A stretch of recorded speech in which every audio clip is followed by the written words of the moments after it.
Hallelujah,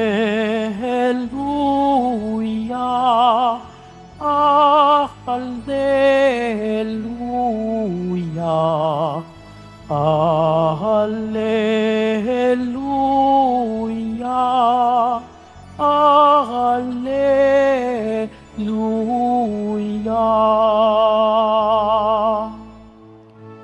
Kayong mabigat ang pasan, ay kay Jesus maglapitan,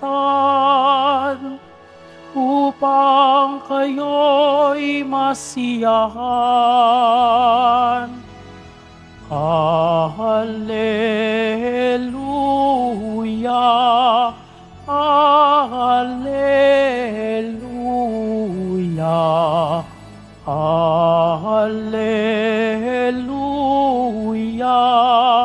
hallelujah.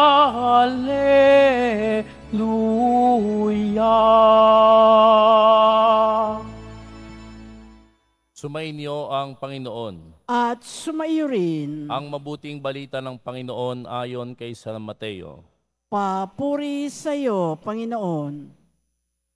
Noong panahong iyon, sinabi ni Jesus, "Lumapit kayo sa akin, kayong lahat na napapagal at nabibigatan sa inyong pasanin, at kayo'y pagpapahingahin ko. Pasanin ninyo ang aking pamatok, at mag-aral kayo sa akin. Ako'y maamo at mababang loob, at makasusumpong kayo ng kapahingahan para sa inyong kaluluwa, sapagkat maginhawang dalhin ng aking pamatok, at magaan ang pasaning ibibigay ko sa inyo." Ang mabuting balita ng Panginoon. Pinupuri ka namin, Panginoong Heso Kristo. Magsiupo muna po ang lahat. Magandang hapon po sa inyong lahat.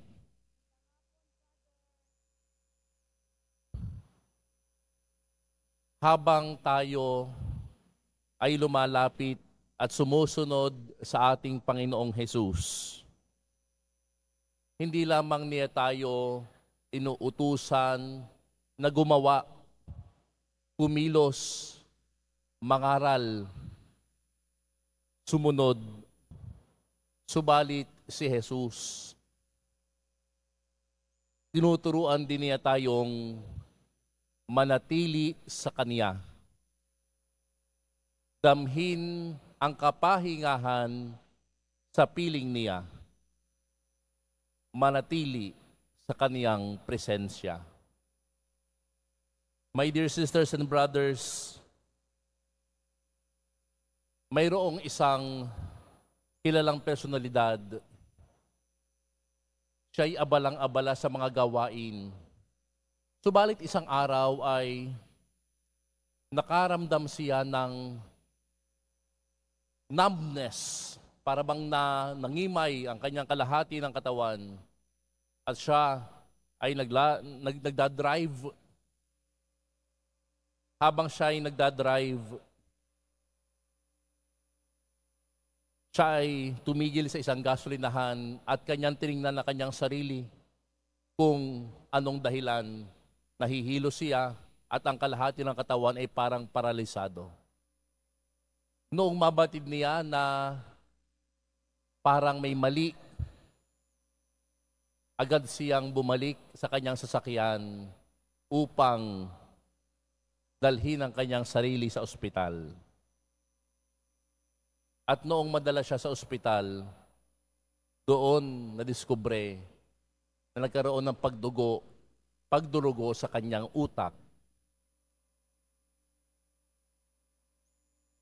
Maituturing na isang himala ang kanyang pagkaligtas mula doon sa stroke.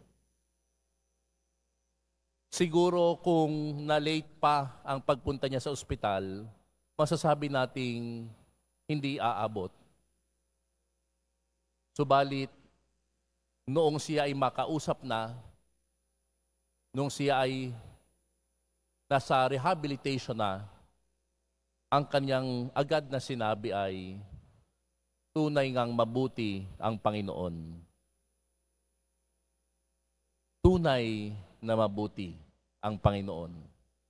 Bakit po mga kapatid? Sapagkat sa kabila ng ating pagiging, kumbaga kung minsan tayo ay pagiging abala,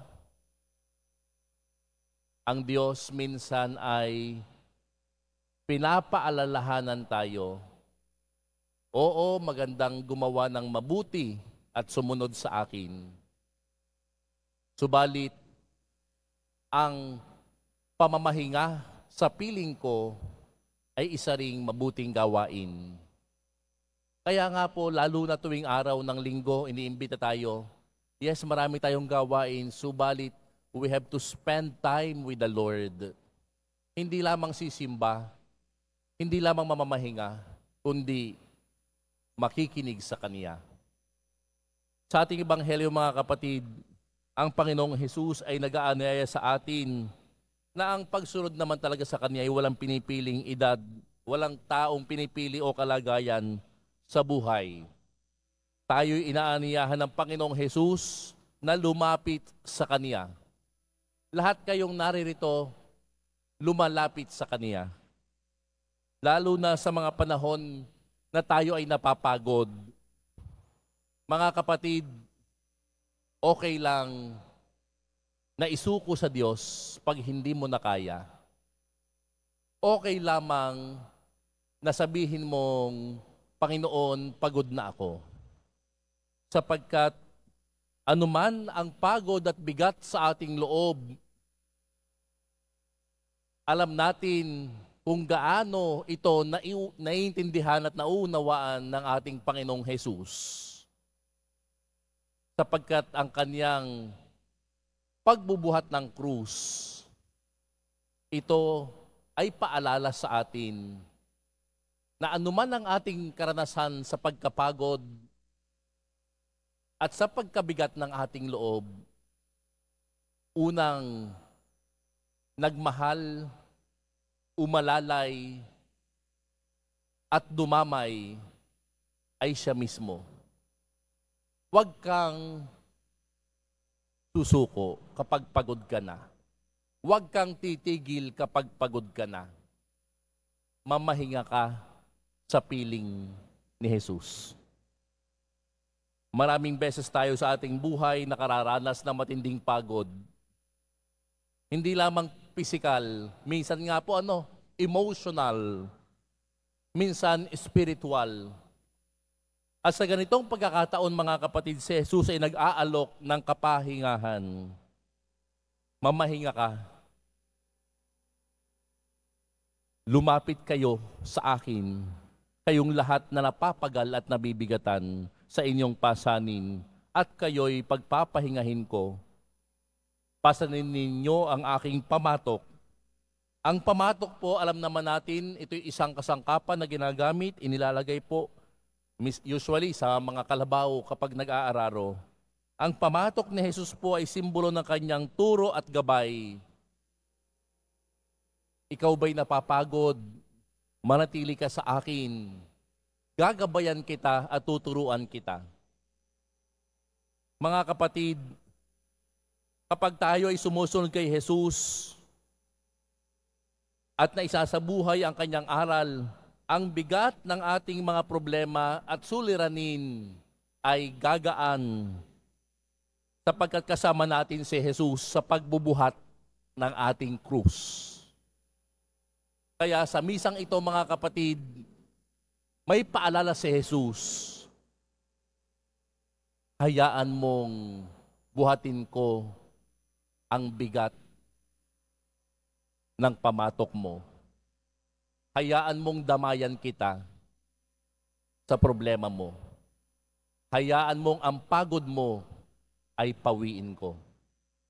Kaya't sa banal na misa, kapag tinanggap natin mamaya si Jesus, nawa ay ating maramdaman ang Kanyang pag-aalaga, paggabay, pagkalinga at pagmamahal.